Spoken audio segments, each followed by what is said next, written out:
നമസ്കാരം. വെറും കോട്ടൺ സാരിയും ഹവായ് ചെരുപ്പും ധരിച്ച് നടക്കുന്ന മുഖ്യമന്ത്രി MP എന്ന നിലയിലോ കേന്ദ്രമന്ത്രി എന്ന നിലയിലോ MLA എന്ന നിലയിലോ മുഖ്യമന്ത്രി എന്ന നിലയിലോ നയാ പൈസ ശമ്പളവും പെൻഷനും പറ്റാത്ത വ്യക്തിത്വം.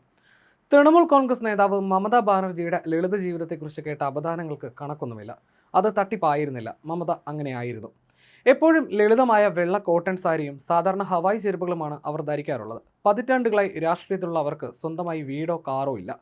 കൊൽക്കത്തയിലെ കാളിഘട്ടിലുള്ള പഴയ കുടുംബ വീട്ടിലാണ് അവർ ഇപ്പോഴും താമസിക്കുന്നത്.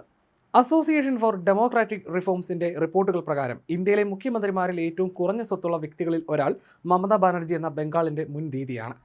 ഏകദേശം 15 ലക്ഷം രൂപയുടെ ആസ്തി മാത്രമാണ് അവർക്കുള്ളത്. മുഖ്യമന്ത്രി പദവിയിലോ MLA സ്ഥാനത്തോ ഇരിക്കുമ്പോൾ ലഭിക്കുന്ന ഔദ്യോഗിക ശമ്പളം അവർ കൈപ്പറ്റാറില്ല.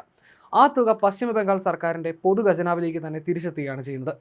മുമ്പ് കേന്ദ്രമന്ത്രി MP എന്നീ നിലകളിൽ പ്രവർത്തിച്ചിരുന്നതിനാൽ അവർക്ക് വലിയൊരു തുക കേന്ദ്ര പെൻഷൻ ലഭിക്കാൻ അർഹതയുണ്ട്. എന്നാൽ ഈ പ്രതിമാസ പെൻഷൻ തുകയും അവർ വാങ്ങുന്നില്ല. താൻ എഴുതിയ 100-ലധികം പുസ്തകങ്ങളുടെ റോയൽറ്റിയിൽ നിന്നും സ്വന്തം പെയിന്റിങ്ങുകൾ വിറ്റ് കിട്ടുന്ന തുകയിൽ നിന്നുമാണ് നിലവിൽ അവർ ജീവിക്കുന്നത്. മമതയുടെ ലളിത ജീവിതം വലിയ രീതിയിൽ പ്രശംസിക്കപ്പെടാറുണ്ടെങ്കിലും അവരുടെ കുടുംബാംഗങ്ങൾക്കും അടുത്ത ബന്ധുക്കൾക്കുമെതിരെ ഉയർന്നു വന്നിട്ടുള്ളത് കോടിക്കണക്കിന് രൂപയുടെ സ്വത്ത് സമ്പാദന അഴിമതി കേസുകളാണ്.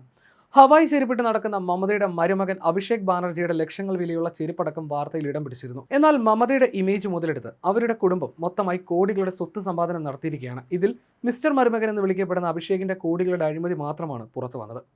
എന്നാൽ മമതാ പരിവാറിൽപ്പെട്ട 1/2 ഡസനോളം അംഗങ്ങളെങ്കിലും ഇപ്പോൾ അഴിമതിയുടെ പേരിൽ ആരോപിതരാണ്. ജയലളിത ഭരണത്തിൽ തമിഴ്നാട്ടിൽ നടന്ന മന്നാർഗുഡി മാഫിയയുടെ ഒരു ചെറിയ രൂപമാണ് മമതാ പരിവാർ എന്നാണ് ആക്ഷേപമുയരുന്നത്. ഇപ്പോൾ തിരഞ്ഞെടുപ്പിൽ തോറ്റ് സ്വന്തം പാർട്ടി വരെ പിളർന്ന് എല്ലാം നഷ്ടപ്പെട്ടു നിൽക്കുന്ന മമതാ കുടുംബത്തിലെ പലരും പുതിയ അന്വേഷണം വരുന്നതോടെ ജയിലിലാവാനുള്ള സാഹചര്യമാണ് നിലനിൽക്കുന്നത്.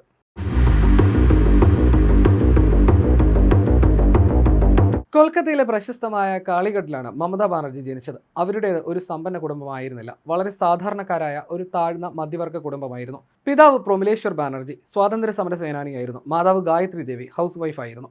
മമതയ്ക്ക് 17 വയസ്സുള്ളപ്പോഴാണ് പിതാവ് മരിക്കുന്നത്. അദ്ദേഹത്തിന് കൃത്യമായ ചികിത്സ പോലും ലഭിച്ചിരുന്നില്ല. തുടർന്ന് ആ കുടുംബം കടുത്ത സാമ്പത്തിക ബുദ്ധിമുട്ടുകൾ നേരിട്ടു. ഭർത്താവിന്റെ മരണശേഷം കടുത്ത പ്രതിസന്ധികളിലും കുടുംബത്തെ താങ്ങി നിർത്തിയത് അമ്മയായിരുന്നു. 2011 അമ്മ ഗായത്രി അന്തരിച്ചത്.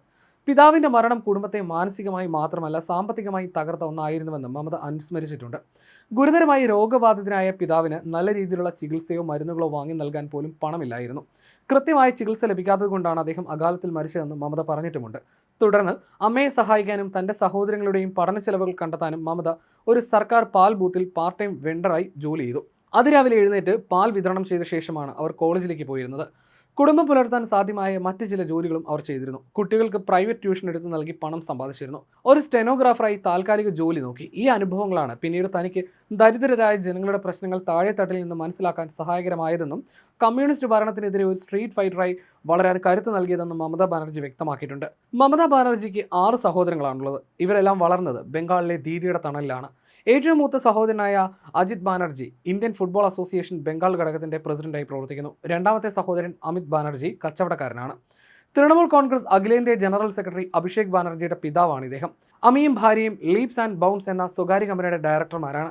തൃണമൂൽ കോൺഗ്രസിന്റെ സാമൂഹ്യ സേവന വിഭാഗമായ ജയ്ഹിന്ദ് ബാഹിനിയുടെ തലവനാണ് കാർത്തിക് എന്ന് വിളിക്കുന്ന മറ്റൊരു സഹോദരൻ സമീർ ബാനർജി. ഇദ്ദേഹത്തിന്റെ ഭാര്യ കജാരി ബാനർജി നിലവിൽ കൊൽക്കത്ത കോർപ്പറേഷൻ കൗൺസിലറാണ്.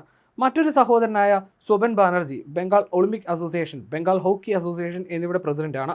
രാഷ്ട്രീയ അഭിപ്രായ വ്യത്യാസങ്ങളെ തുടർന്ന് മമത ഇദ്ദേഹമായിട്ടുള്ള കുടുംബ ബന്ധം ഉപേക്ഷിച്ചതായി പ്രഖ്യാപിച്ചിരുന്നു. ഗണേശ് എന്ന് വിളിക്കുന്ന സുഭദ്ര ബാനർജി സജീവ രാഷ്ട്രീയത്തിൽ നിന്നോ മറ്റു പദവികളിൽ നിന്നോ മാറി ബിസിനസ് മേഖലയിലാണ് ശ്രദ്ധ കേന്ദ്രീകരിച്ചിരിക്കുന്നത്. കാളി എന്ന അഷീം ബാനർജിയും ബിസിനസ് മേഖലയിലായിരുന്നു. ഇദ്ദേഹം COVID-19 ബാധിച്ച് 2021 മെയ് മാസത്തിൽ അന്തരിച്ചിരുന്നു.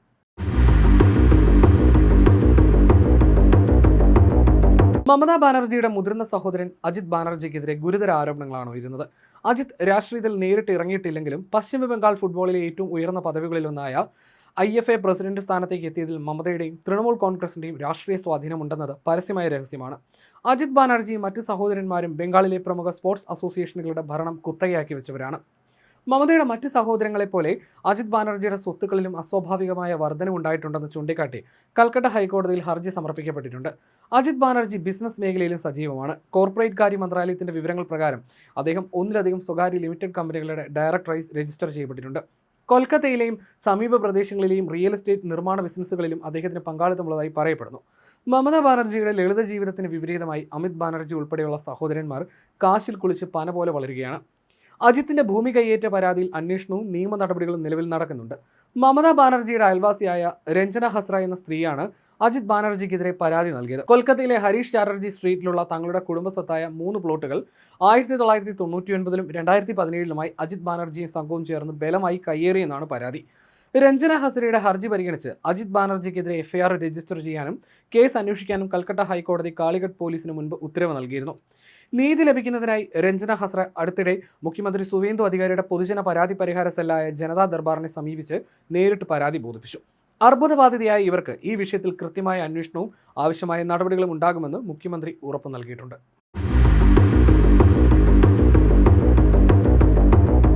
അമിത്, സമീർ, സ്വപൻ, ഗണേഷ് ബാനർജി എന്നീ മമതാ ബാനർജിയുടെ സഹോദരന്മാരുടെ സ്വത്തിലുണ്ടായ അസ്വാഭാവിക വർധനവും വിവാദത്തിലാണ്. ഇവരുടെ സ്വത്ത് വിവരങ്ങൾ കോടതി കയറിയിട്ടുണ്ട്. BJP നേതാവും അഭിഭാഷകനുമായ തരുൺ ജ്യോതി തിവാരിയാണ് ഹർജി നൽകിയത്. മമതാ ബാനർജി പശ്ചിമ ബംഗാളിൽ അധികാരത്തിൽ വന്നതിന് ശേഷം, പ്രത്യേകിച്ച് 2011-നും 2013-നും ശേഷം അവരുടെ കുടുംബാംഗങ്ങളുടെ സ്വത്തുക്കളിൽ വലിയ രീതിയിലുള്ള വർധനവുണ്ടായി എന്ന് ഹർജിയിൽ ആരോപിക്കുന്നു.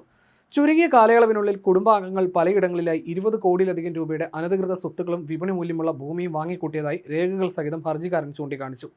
ബംഗാളിനെ പിടിച്ചുകുലുക്കിയ ശാരദ ചിട്ടി ഫണ്ട് അഴിമതി പുറത്തു വന്ന 2013-ന് ശേഷമാണ് ഈ സ്വത്തുക്കളിൽ ഏറിയ പങ്ക് സമ്പാദിച്ചതെന്നും ഇതിൽ കേന്ദ്ര ഏജൻസികളുടെ അന്വേഷണം വേണമെന്നും ഹർജിയിൽ ആവശ്യപ്പെട്ടു. ശാരദ ചിട്ടിപ്പണം മമതയുടെ ബന്ധുക്കൾക്ക് പോയി എന്ന് BJPയും CPM-ഉം നേരത്തെ ഉന്നയിക്കുന്ന ആരോപണമാണ്. കൽക്കട്ട ഹൈക്കോടതി chief justice Prakash Srivastava, justice Rajarshi Bharadwaj എന്നിവരടങ്ങിയ ഡിവിഷൻ ബെഞ്ചാണ് ഈ ഹർജി പരിഗണിച്ചത്. പ്രാഥമിക വാദങ്ങൾ കേട്ട കോടതി ആരോപണ വിധേയരായ അമിത്, അജിത്, സമീർ, സ്വപൻ, ഗണേഷ് ബാനർജി, കജാരി ബാനർജി എന്നീ 6 കുടുംബാംഗങ്ങളോടും അവരുടെ സ്വത്ത് വിവരങ്ങളെക്കുറിച്ചും വരുമാന സ്രോതസ്സുകളെക്കുറിച്ചും വ്യക്തമാക്കുന്ന സത്യവാങ്മൂലം സമർപ്പിക്കാൻ ഉത്തരവിട്ടു. ഈ കേസ് നിയമപരമായി നിലനിൽക്കില്ലെന്ന മുൻ ബംഗാൾ സർക്കാരിന്റെ വാദം തള്ളിക്കൊണ്ടായിരുന്നു കോടതിയുടെ ഈ നടപടി. ഈ ആരോപണങ്ങൾ ഉയർന്നു വന്നപ്പോൾ തന്നെ മമതാ ബാനർജി ഇതിനെ പൂർണ്ണമായി തള്ളിക്കളയുകയും രാഷ്ട്രീയ പ്രേരിതമെന്ന് വിളിക്കുകയും ചെയ്തു. ഞങ്ങൾ വേറിട്ടാണ് താമസിക്കുന്നത്. എനിക്ക് 6 സഹോദരന്മാരുണ്ടെന്നത് ശരിയാണ്. എന്നാൽ ദുർഗാപൂജ പോലെയുള്ള ഉത്സവങ്ങൾക്ക് മാത്രമാണ് ഞങ്ങൾ ഒത്തുകൂടാറുള്ളത്. അവരെല്ലാവരും സ്വന്തം നിലയിലാണ് ജീവിക്കുന്നത്. അവരുടെ സാമ്പത്തിക ഇടപാടുകളുമായി തനിക്ക് യാതൊരു ബന്ധവുമില്ല. ഞാൻ മുഖ്യമന്ത്രിയുടെ ശമ്പളമോ മുൻ MP പെൻഷന് പോലും വാങ്ങാതെയാണ് ജീവിക്കുന്നത് എന്നായിരുന്നു മമത അന്ന് പറഞ്ഞത്. പക്ഷേ ഈ കാര്യങ്ങൾ ശരിയല്ല എന്ന് വസ്തുതാന്വേഷണത്തിൽ മനസ്സിലാവും. മമതാ ഭരണത്തിന് ശേഷം സഹോദരന്മാർ കോടീശ്വരന്മാരായി എന്നത് ഒരു സത്യമാണെന്ന് പ്രാദേശിക മാധ്യമങ്ങളും ചൂണ്ടിക്കാട്ടുന്നു. മമതയുടെ മറ്റ് ബന്ധുക്കളും അഴിമതി കേസിൽ ആരോപിതരാണ്. മമതയുടെ സഹോദര ഭാര്യയും TMC കൗൺസിലറുമായ കജാരി ബാനർജിയുടെ സ്വത്തുക്കളിൽ അസ്വാഭാവികമായ വർധനവുണ്ടായെന്ന് കാണിച്ച് കൽക്കട്ട ഹൈക്കോടതിയിൽ പൊതുതാൽപര്യ ഹർജി നിലവിലുണ്ട്. ഇവരുടെ പേരിലും നിരവധി അഴിമതി കേസുകൾ ഉണ്ടായിട്ടുണ്ട്. അഭിഷേക് ബാനർജിയുടെ സഹോദരി തുല്യയായ ബിന്ദു മേനക ഗംഭീർ കൽക്കരി അഴിമതിയുമായി ബന്ധപ്പെട്ട വിദേശ ബാങ്ക് ഇടപാടുകളിൽ കേന്ദ്ര ഏജൻസിയുടെ അന്വേഷണം നേരിടുകയാണ്. മമതയുടെ മറ്റൊരു അനന്തരവനായ ഡോക്ടർ അബേഷ് ബാനർജി കൊൽക്കത്ത RG കർ മെഡിക്കൽ കോളേജ് സംഭവത്തിൽ തെളിവുകൾ നശിപ്പിക്കാൻ ശ്രമിച്ചെന്ന ആരോപണത്തിൽ CBI അന്വേഷണം നേരിടുകയാണ്. മമതയുടെ അനന്തരവളായ വൃഷ്ടി മുഖർജി പശ്ചിമ ബംഗാൾ സ്കൂൾ സർവീസ് കമ്മീഷൻ അഴിമതിയിലൂടെ നിയമവിരുദ്ധമായി ഗ്രൂപ്പ് C തസ്തികയിൽ ജോലി നേടിയെന്ന് കണ്ടെത്തിയതിനെ തുടർന്ന് കോടതി ഉത്തരവിലൂടെയാണ് പുറത്താക്കപ്പെട്ടത്. ചുരുക്കി പറഞ്ഞാൽ സകല മേഖലയിലും അഴിമതിയും സ്വജനപക്ഷപാതവുമാണ് മമതാ ഭരണത്തിൽ നടന്നത്.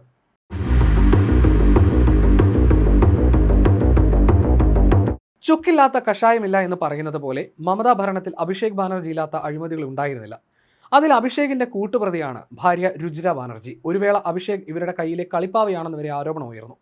രുചിരയും അഭിഷേകും പ്രണയ വിവാഹത്തിലൂടെയാണ് ഒന്നിച്ചത്. ഡൽഹിയിലെ പ്രശസ്തമായ Indian institute of planning and മാനേജ്മെന്റിൽ BBA MBA പഠനകാലത്താണ് ഇരുവരും കണ്ടുമുട്ടുന്നതും പ്രണയത്തിലാകുന്നതും.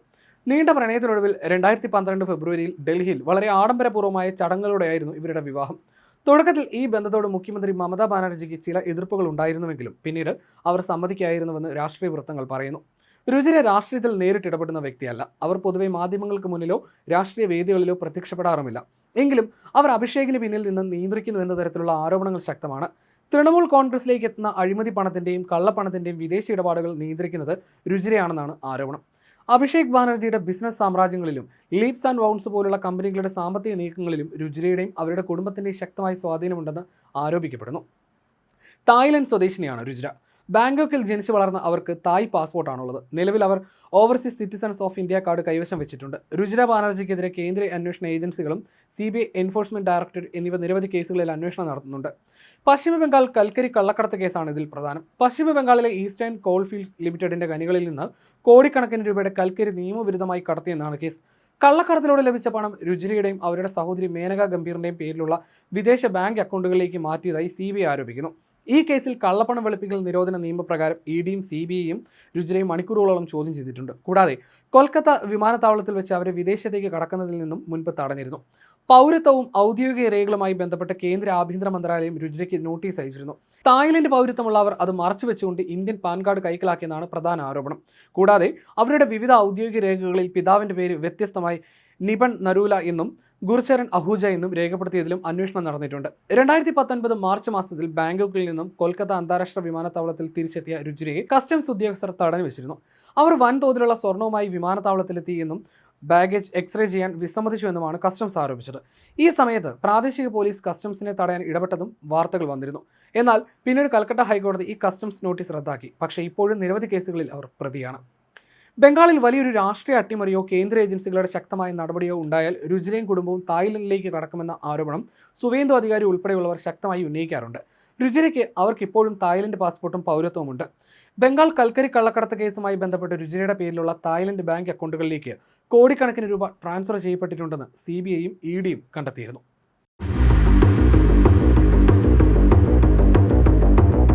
പക്ഷേ മമത പരിവാറിൽ അഴിമതിയിൽ റെക്കോർഡിട്ടത് ഇവർ ആരുമല്ല എന്നത് പ്രത്യേകം എടുത്തു പറയേണ്ടതില്ലല്ലോ. അത് ബംഗ്ലാ സഞ്ജയ് ഗാന്ധി എന്ന് വിളിപ്പേരുള്ള അഭിഷേക് ബാനർജി തന്നെയാണ്. തൃണമൂലിന്റെ ഗുണ്ടാ പ്രവർത്തനങ്ങളുടെയും നേതൃത്വം ഈ 39-കാരനായ തീപ്പൊരി പ്രാസംഗികനായിരുന്നു. പക്ഷേ ഇപ്പോൾ ഭരണം പോയതോടെ തല്ലുവാങ്ങുകയാണ് ഇയാൾ. ഭരണമാറ്റത്തിനു ശേഷം 2 തവണയാണ് അഭിഷേക് സ്വന്തം പാർട്ടിക്കാരാൽ തന്നെ ആക്രമിക്കപ്പെട്ടത്. കാലിക്കടത്ത് മുതൽ കൽക്കരി കുംഭകോണത്തിൽ വരെ അഭിഷേക് ആരോപിതനായി. ബംഗാളിലെ 1000-ഓളം ഗ്രാമങ്ങളെ പാപ്പരാക്കിയ ശാരദ ചിട്ടി തട്ടിപ്പിലെ പ്രതികളെ രക്ഷിച്ചുവെന്നും പാർട്ടിയിലെ രണ്ടാമനായ അഭിഷേകിന്റെ നേർക്ക് ആരോപണങ്ങൾ ഉയരുന്നു. 1-2 9 ED കേസുകളാണ് ഇദ്ദേഹത്തിനെതിരെയുള്ളത്. മമതയെ പോലെ പടിപടിയായി കയറുവെന്ന ഒരു രാഷ്ട്രീയ ജീവിതമല്ല അഭിഷേകിൻ്റേത്. മമതയുടെ അനന്തരവൻ എന്നത് മാത്രമായിരുന്നു അദ്ദേഹത്തിന്റെ യോഗ്യത. 1987 നവംബർ 7 കൊൽക്കത്തയിലാണ് അദ്ദേഹം ജനിച്ചത്. 34 വർഷത്തെ ഇടതുമുന്നണി ഭരണത്തെ നിഷ്കാസനം ചെയ്ത മമത ബംഗാളിൽ അധികാരം പിടിച്ച 2011 അഭിഷേക് ബാനർജി എന്ന പേര് പുറലോകം അറിയുന്നത്. ആ വർഷം തന്നെ അഖിലേന്ത്യാ തൃണമൂൽ യൂത്ത് കോൺഗ്രസിന്റെ ദേശീയ അധ്യക്ഷനായി അഭിഷേക് തിരഞ്ഞെടുക്കപ്പെട്ടു. എത്ര പെട്ടെന്നാണ് വളർച്ചയെന്ന് നോക്കുക. പക്ഷേ ഇപ്പോൾ അഭിഷേകിന്റെ പുതിയ ചരിത്രം തൃണമൂൽ പറഞ്ഞുണ്ടാക്കുന്നുണ്ട്. കോളേജിൽ പഠിക്കുമ്പോൾ തന്നെ അയാൾ തൃണമൂൽ പ്രവർത്തകനായിരുന്നുവെന്ന്. പക്ഷേ ഇത് വ്യാജമാണെന്നാണ് ദ ടെലിഗ്രാഫ് പോലുള്ള മാധ്യമങ്ങൾ പറയുന്നത്. വളരെ പെട്ടെന്ന് തന്നെ തൃണമൂലിലെ യുവരാജാവ് എന്ന പേരിലേക്ക് അഭിഷേക് അറിയപ്പെടാൻ തുടങ്ങി. റാലികളിൽ ആദരവ് പ്രകടിപ്പിച്ച് അഭിഷേകിന് മുന്നിൽ പാർട്ടിക്കാർ എഴുന്നേറ്റ് നിൽക്കണമെന്ന പതിവുണ്ടായിരുന്നു. മമത കഴിഞ്ഞാൽ തൃണമൂലിൽ യാത്രകൾക്കായി ഹെലികോപ്റ്റർ ഉപയോഗിക്കുന്ന നേതാവ് കൂടിയായിരുന്നു അഭിഷേക്. എന്നാൽ അഭിഷേക് ബാനർജിയെ BJP തുടർച്ചയായി ആക്ഷേപിക്കുന്നത് തോലാബാജ് ഭൈപ്പോ, അതായത് കൊള്ളയടിക്കുന്ന മരുമകൻ എന്ന് വിളിച്ചാണ്. കള്ളപ്പണം വെളുപ്പിക്കൽ കേസിൽ നേരത്തെ അഭിഷേക് ബാനർജിയെയും ഭാര്യയും ED ചോദ്യം ചെയ്തിരുന്നു. ഈസ്റ്റേൺ കോൺഫീൽഡ് ലിമിറ്റഡിന്റെ കൽക്കരി പാടങ്ങളിൽ നിന്ന് അനധികൃത ഖനനവും കൽക്കരി മോഷണവും ആരോപിച്ചായിരുന്നു കേസ്. പ്രാദേശിക കൽക്കരി വ്യവസായി അനൂപ് മാജി എന്ന ലാലയാണ് കേസിലെ പ്രധാന പ്രതി. ബംഗാൾ ഭരിച്ചിരുന്ന തൃണമൂൽ കോൺഗ്രസ് നേതാക്കൾക്ക് കൽക്കരി മാഫിയ സ്ഥിരമായി പണം നൽകിയിരുന്നതായി ആരോപണമുണ്ടായിരുന്നു. അതുപോലെ ബംഗാളിലെ മറ്റൊരു പ്രശ്നമാണ് അതിർത്തിയിലൂടെയുള്ള ബംഗ്ലാദേശിലേക്കുള്ള കാലിക്കടത്ത്. തൃണമൂലിന്റെ പ്രാദേശിക നേതാക്കൾ ഇതിലൂടെ വൻ തുകയാണ് ഉണ്ടാക്കുന്നത്. ഈ സിൻഡിക്കേറ്റിന്റെ നിയന്ത്രണം അഭിഷേകിനാണെന്നാണ് BJPയുടെ ആരോപണം. നേരത്തെ ഭൂമി കയ്യേറ്റ കേസിൽ അന്വേഷണം നേരിടുന്ന വ്യവസായി രാജ് കിഷോറിൽ നിന്ന് അഭിഷേക് ബാനർജി 1.15 കോടി രൂപ സ്വീകരിച്ചതും വിവാദമായിരുന്നു. പ്രതിപക്ഷ നേതാവായിരിക്കെ മമതാ ബാനർജിയാണ് രാജ് കിഷോറിനെതിരെ ഭൂമി കയ്യേറ്റ കേസിൽ നടപടി ആവശ്യപ്പെട്ടിരുന്നത്. അധികാരത്തിലെത്തിയ ശേഷം രാജ് കിഷോറിനെ സഹായിക്കുന്ന നിലപാടാണ് മമത കൈക്കൊണ്ടത്. അധ്യാപക നിയമന അഴിമതി കേസിലും അഭിഷേക് ബാനർജി പ്രതിയായി. പ്രൈമറി അധ്യാപകരെ മെറിറ്റ് നോക്കാതെ കാശ് വാങ്ങി നിയമിച്ചുവെന്നാണ് ആരോപണം. ഇതിലും ED അഭിഷേകിനെ ചോദ്യം ചെയ്തിരുന്നു. സ്വന്തമായി കമ്പനിയുള്ള അഭിഷേക് ഒരു വ്യവസായി കൂടിയാണ്. അഭിഷേകിനും ഭാര്യയ്ക്കും കമ്മീഷൻ നൽകാതെ ബംഗാളിൽ ഒരു വ്യവസായം തുടങ്ങാൻ കഴിയില്ലെന്നാണ് ആരോപണം. ജയലളിതയുടെ ഭരണകാലത്തെ ശശികലയുടെ നേതൃത്വത്തിലുള്ള മന്നാർഗുഡി മാഫിയയാണ് ഇത് ഓർമ്മിപ്പിക്കുന്നത്. ഭാര്യ രുചിര ബാനർജിയുടെ കയ്യിലെ കളിപ്പാട്ടമാണ് അഭിഷേക് എന്നും ആരോപണമുണ്ട്. ബാനർജി മാഫിയ എന്നാണ് ഇവർ വിളിക്കപ്പെടുന്നത്. അഭിഷേക് ബാനർജിയുടെ നേതൃത്വത്തിലാണ് ബംഗാളിൽ സകലവിധ അഴിമതിയും അക്രമവും അരങ്ങേറുന്നതെന്നാണ് BJP ഉൾപ്പെടെയുള്ള പ്രതിപക്ഷ കക്ഷികൾ ആരോപിക്കുന്നത്. തൃണമൂലിന്റെ കൊട്ടേഷൻ സംഘടനയായ ബൈക്ക് ബ്രിഗേഡിന്റെ നിയന്ത്രണവും ഇദ്ദേഹത്തിന് തന്നെ. തൃണമൂൽ അക്രമം സഹിക്കവയ്യാതെയാണ് CPM പ്രവർത്തകർ കൂട്ടത്തോടെ BJPയിലെത്തിയത്. പണ്ട് CPM പയറ്റിയ ഏരിയ ഡൊമിനേഷൻ എന്ന തന്ത്രം ഇപ്പോൾ തൃണമൂൽ അതിഭീകരമായി പുറത്തെടുക്കുകയാണ്. ഒരു പ്രദേശത്ത് നിന്ന് തങ്ങൾക്ക് വോട്ട് ചെയ്യാത്തവരെ തെരഞ്ഞുപിടിച്ച് അടിച്ചോടിക്കുക. ഇതിന് ബൈക്ക് ബ്രിഗേഡ് എന്ന തൃണമൂലിലെ ഗുണ്ടാ സംഘങ്ങളുമുണ്ട്. മമതയുടെ ക്രൂരനായ മരുമകൻ അഭിഷേകാണ് ഈ അക്രമങ്ങൾക്ക് നേതൃത്വം കൊടുക്കുന്നതെന്നാണ് CPM അടക്കം ആരോപിക്കുന്നത്. ഇയാളെ എതിർക്കുന്നവർ ദുരൂഹമായി കൊല്ലപ്പെടുകയും ചെയ്യുന്നു. ഇപ്പോൾ കാലം മാറി. കൊടുത്താൽ കൊല്ലത്തും കിട്ടുമെന്നാണ് പറയുക. ഇപ്പോൾ അഭിഷേക് അടി വാങ്ങിക്കൂട്ടുകയാണ്. വൈകാതെ ഇയാൾ അറസ്റ്റിലാവുമെന്നും കേൾക്കുന്നുണ്ട്. ബംഗാളിലെ മമതാ ഭരണകാലത്തെ ബാനർജി മാഫിയയുടെ തട്ടിപ്പുകൾ പരിശോധിച്ചു വരികയാണെന്ന് പുതിയ ബംഗാൾ മുഖ്യമന്ത്രി സുവേന്ദു അധികാരി പറഞ്ഞിട്ടുണ്ട്. ഒരു കാലത്ത് രാജാക്കന്മാരായി ജീവിച്ചവർ ഇനി കോടതി വരാന്തയിൽ കയറി ഇറങ്ങേണ്ടി വരുമെന്ന കാര്യം ഉറപ്പാണ്.